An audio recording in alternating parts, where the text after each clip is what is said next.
Oops.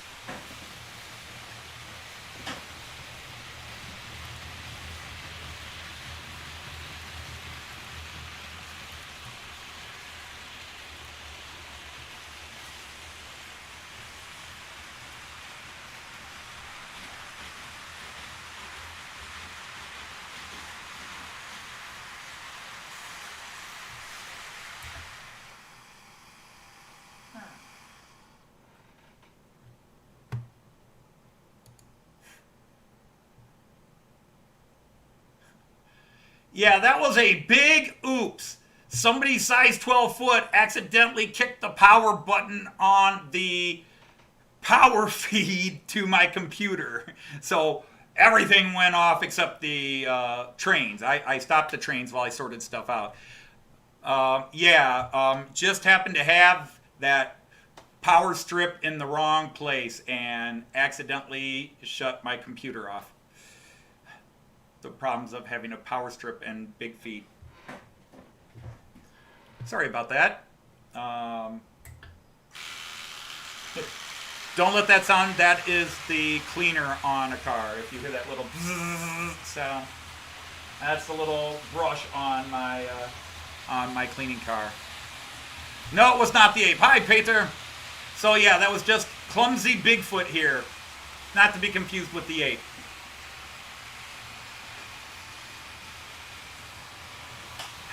The ape was hunted down by Joyce and skinned. She doesn't like invaders.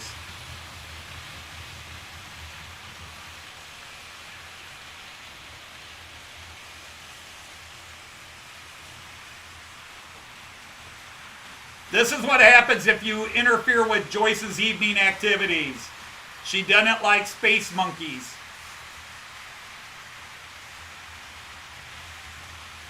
Yeah, as everybody comes in, that was all me. I accidentally bumped the power button on my computer power strip.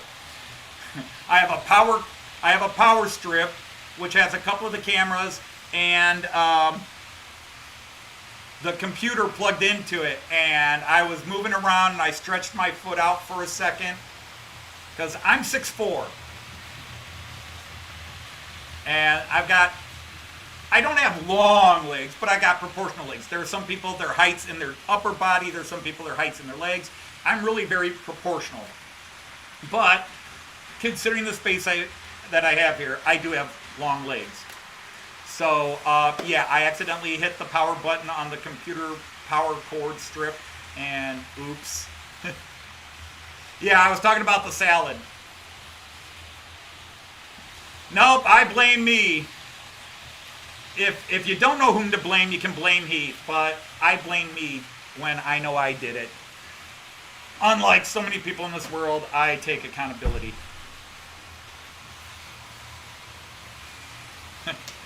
So, yeah, that was all me, just big foot, put foot into place, foot shouldn't have been.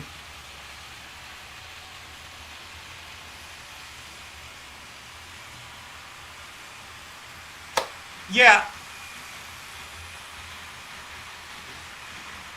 Yeah, the bit with the baseball bat was Joyce's idea. Now, we had that somebody in the video was going to say, if you didn't catch it, that line was 90% from the original Planet of the Apes movie, the 1968 Charlton Heston Planet of the Apes. Get your stinking hands off of me, you damn dirty ape. Oh, not hands, paws. Get your stinking, when he's caught in the net by the apes and he speaks for the first time, and, get yours, he's got the sort of, get your stinking paws off me, you damn dirty ape. So I knew that was going to go in, because you cannot do a Planet of the Apes parody without that line showing up. But Joyce was the one who said, how about I come downstairs with the bat? How about I have a baseball bat? And I said, brilliant. And then I said, but the thing is, don't come in, don't be girly about it, like, get away, get away. Come in like you probably would, which is ready to kill. And then the other part for Joyce was to play it off like this happens all the time. So there was that bit where she's like, She's like, oh God, first it's interdimensional warps, and then it's portals from hell opening, and now it's space monkeys from the future. You know, like it's just one more thing she has to deal with me. Simon, all my trains are German, Austrian, or Czech. Central European, mostly German. I run German trains. That's what got me into the hobby 5 years ago. Between the years of 2003 and 2016, I ran an exchange program where I took my students from inner city Toledo, Ohio, and I took them to Germany for 3.5 weeks. And we did an exchange program. So the deal was so that the kids could afford it. They had free room and board with a family in the city called Delmenhorst near Bremen in the north. They had free room and board for 3.5 weeks. All they needed was spending money, and they had to buy their passport, but they had to pay for their plane ticket. The plane ticket wasn't free. They had to pay for the flight. But everything else in Germany would be free, but they had to turn around and let the German kid they stay with live with them for a couple of weeks, a couple of months later. We always went after our school year because we were not allowed to travel during the school year. We were not allowed to travel out of city, well, with exceptions. We weren't allowed to travel like that during the school year, especially out of the country. So we always went after our school year ended in June, and then their kids came September, October. And we rode the trains. We never rented cars. We never did. Anytime we went somewhere, we rode the trains. And I fell in love with the German rail system. And since I teach German, if you don't know, I teach German in high school. So I gotta get back to the story of how Joyce and I met. We would ride trains, and I teach German, and we talk about the German transportation system in the upper levels of German. And I thought, gee, it would be cool to have a model train so I could show the kids this is an ICE, this is a Regiobahn. Figuring, I could pick one up for 50, 60 bucks. Well, when we first went into a German train shop in Germany, and they're 200 euros for a cheap set. No. But slowly I finally talked myself into it, and I bought a cheap set, put in my classroom. Actually, I bought a nice set, and Joyce said that's too nice to put in your classroom. And then we found a cheap set to put in my classroom. But the really nice ICE3, she said, keep that home and play with it. And that's where the seed got planted. That's where I became addicted, because what I'm doing here, I'm actually building the city of Delmenhorst slowly, extremely slowly, like molasses in winter slow. I'm building the city of Delmenhorst. My station, I'll go to the village view, but my station to the upper left, that is the actual, I custom built that entirely myself, entirely scratch built. That is the actual bus station and train station of the city of Delmenhorst. 100% accurate, except that the platforms are not long enough. But it is, these platforms would be a lot longer. If these platforms were the true length, they'd be 15 feet long. Or the one on the left would be, 12 foot long. It'd have to be 12 foot long. It'd have to be a 15-foot table to fit it in with the curves. So that's the only thing that's not accurate. But the platforms down to every post, every sign, every pop machine that I made is 100% accurate. Even these lights, which are bought, I did not make these lights. These platform lights are the actual type of platform lights. These are Wiesmann platform lights, so I didn't build those. So that's what got me into trains. So I am addicted to German trains. I don't know anything about American trains. I had one model train set as a kid, and I didn't get into it. My dad bought me in 1969. So I had just turned 6 because my birthday's a week before Christmas. So on Christmas Day, 1969, my dad got me my first railway set. It was a Tyco Santa Fe Super Chief. the locomotive. I think maybe back then they were called F7s or E7s, or I don't know. I just know it was a Santa Fe Super Chief, and it had 4 freight cars. And I played with it every now and then. It went in circles. It did nothing, and I found it absolutely boring. I was into going outside, playing football, baseball, whatever, riding my bike, trying to kill myself in very stupid stunts. And so I got into German trains. In fact, I probably know more, and I know that much about the British rail system. I know more about the British rail system than I do the American rail system. Now, the German system I know pretty inside and out, because after my exchange program ended in 2016, Joyce and I have gone to Germany a few times, 2017 and 2019 being the last, where we went by ourselves finally. We had never traveled abroad without students in tow.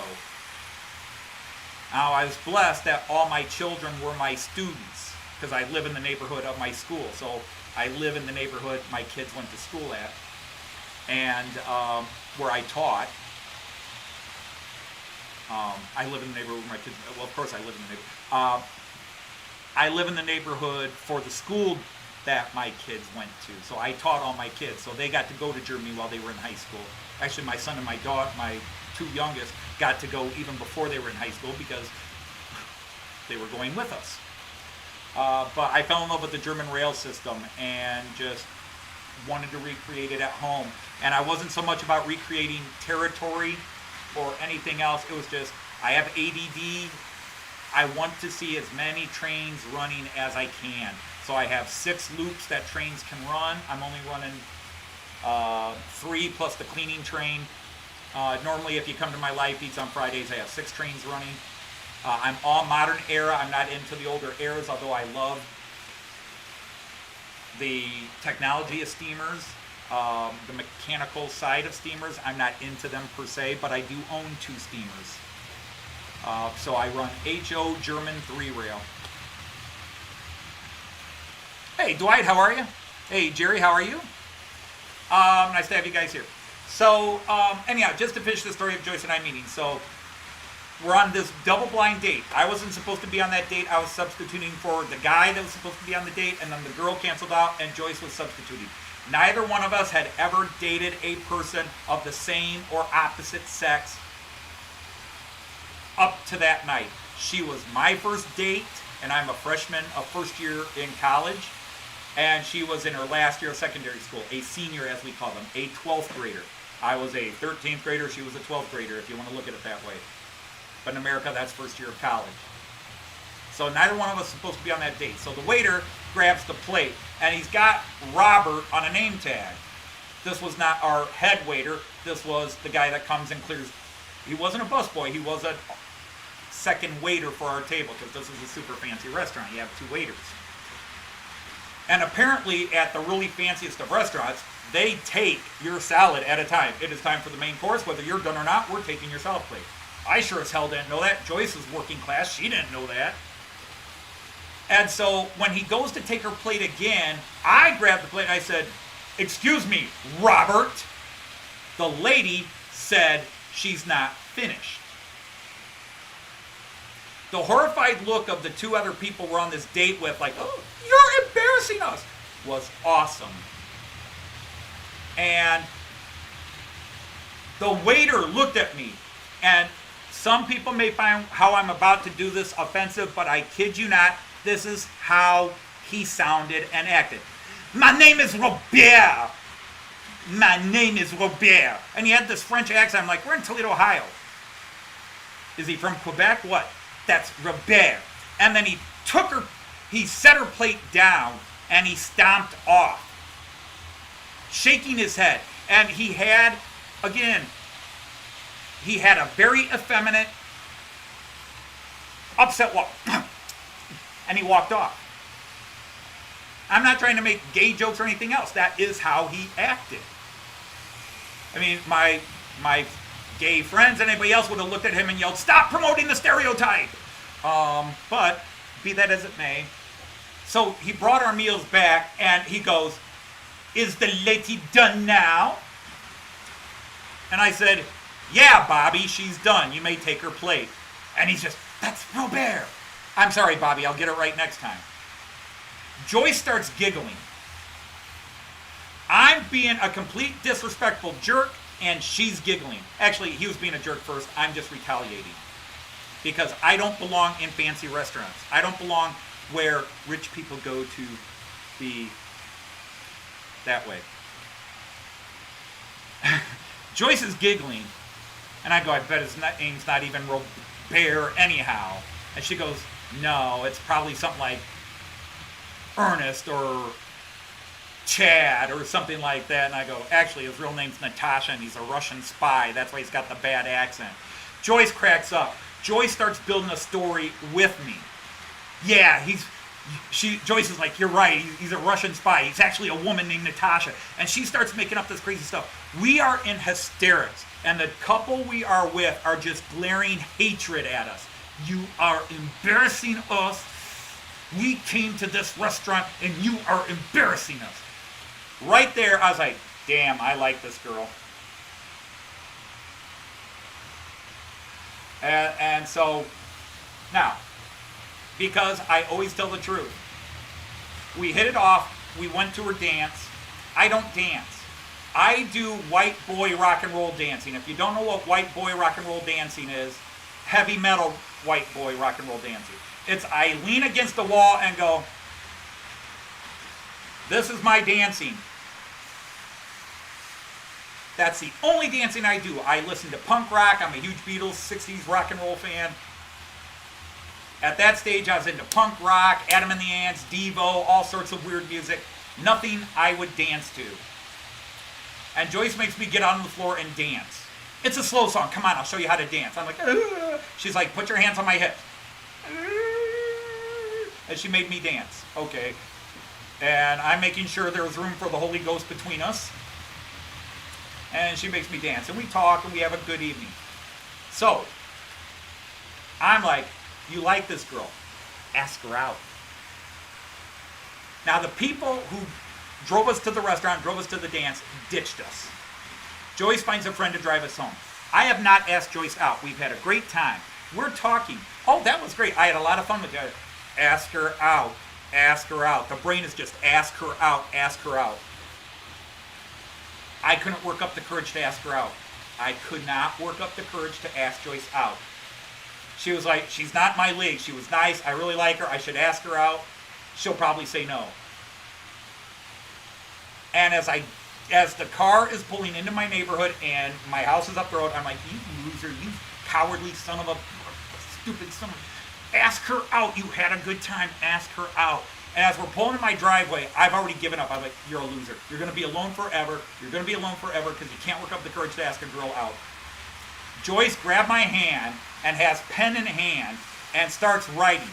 You know how this idiot reacts? What are you doing? She's like, I had a good time. Call me. I'm like, don't write on my hand. And Joyce is freaking out. He's yelling at me. I'm like, write it on paper. My hand's too sweaty. So she wrote it on paper. I still have that slip of paper. And we still have the invitation to the dance that she ripped it out of. Still have that little invitation. Still have the card we ripped it off of. And I had her phone number, and I ran in, and I wrote it in about 20 different places in my bedroom that night. Now, that was my home bedroom.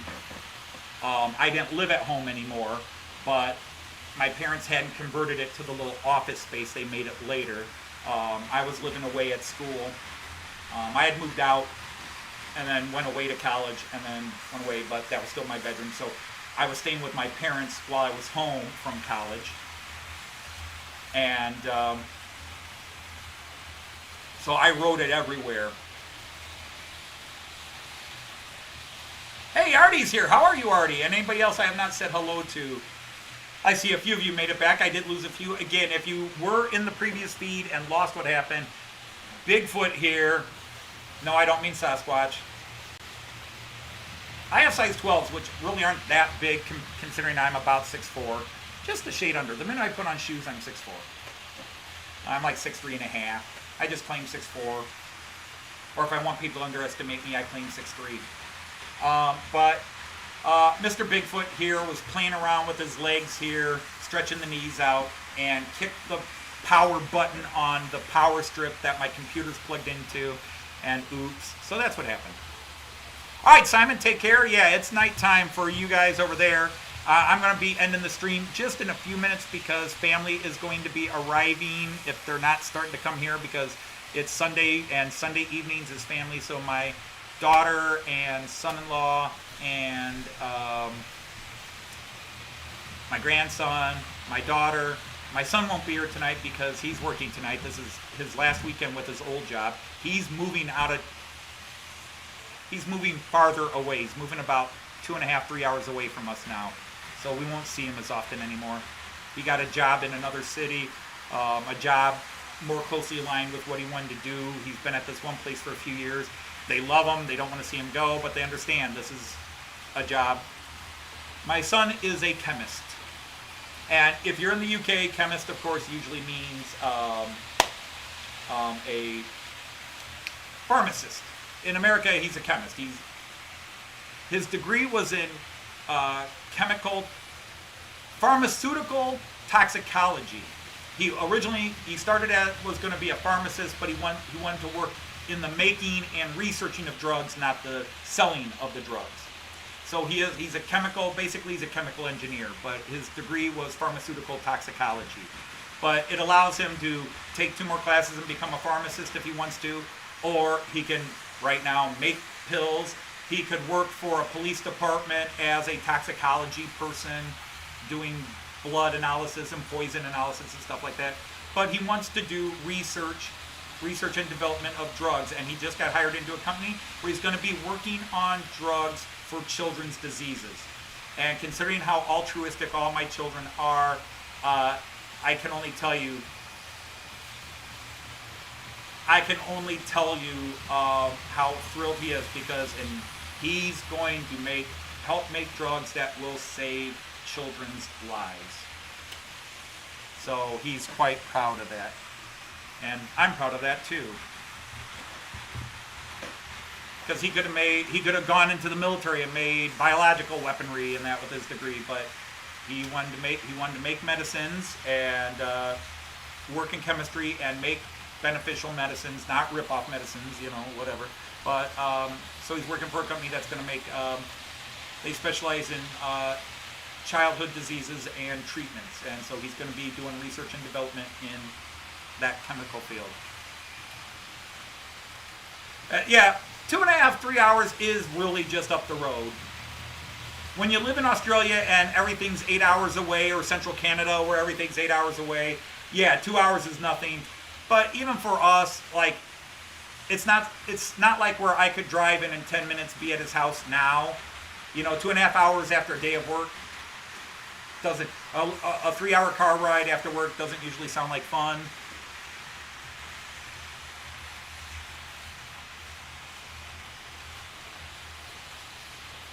Does he know if he gets an RV and makes drugs there, he'll make a lot more?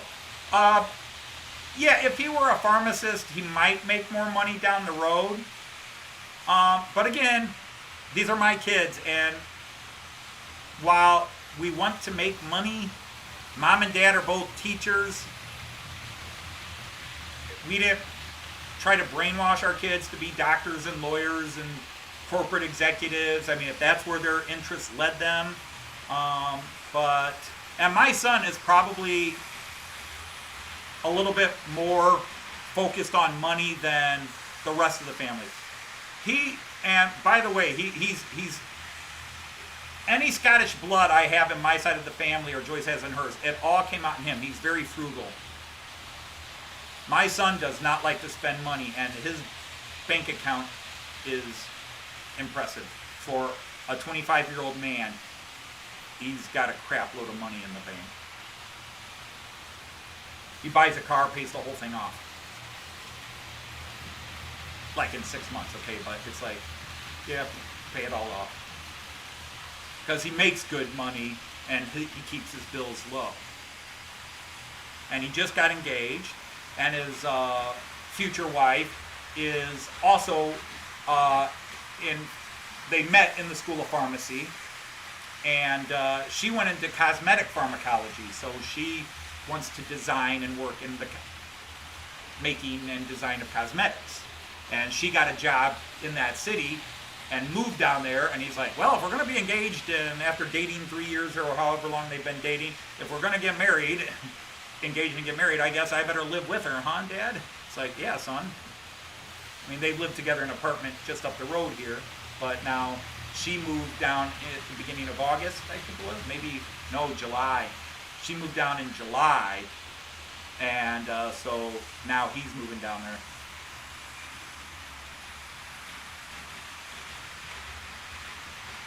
Yeah, Artie, am I sure he's my son?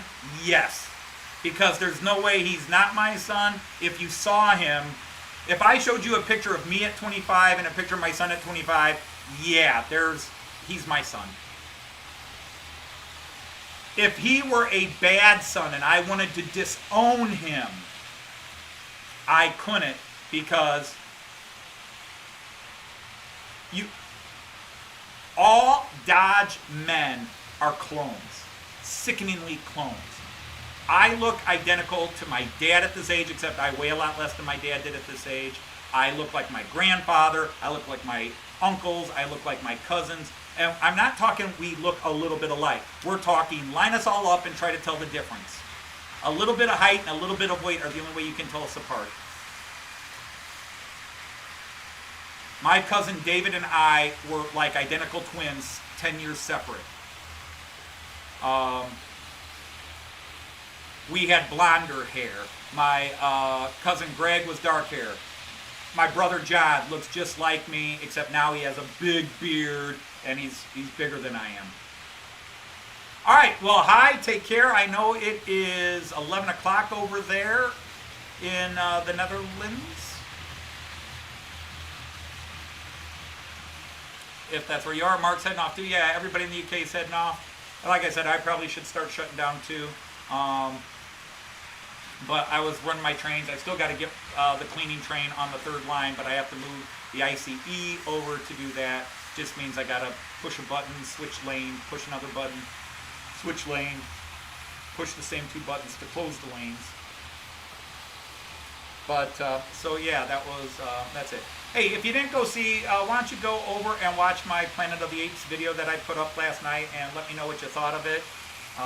Give it a thumbs up or thumbs down, or give it a comment. I like to hear if people liked it. And even if they say, oh, I think you should do this. Did get a couple of thumbs down on it. And I'm always curious. Don't just give it a thumbs down right down. I give it a thumbs down because, I think you're stupid. Okay, well then I can ignore your thumbs down. But anyhow, yeah. Because, and by the way, you got to watch it all the way through, because Joyce has a great appearance at the end. And then most of you probably don't know who that was at the end of the video. Otherwise, you're looking at me going, it's you. No, that's a character. And you'd have to go back to my old shows that I stopped making about 1.5 years ago to figure out who that is. But yeah, I'm going to thank all of you who came out here and joined me while I was just messing about with my trains and cleaning my track. I got 2 lanes done, but I got another few days to get the other 4 clean. I'll probably go back and clean the other one later. So I just want to thank you all again. I'm going to say to everybody, before I accidentally kick my power button again, take care. Be well. Auf Wiedersehen, tschüss.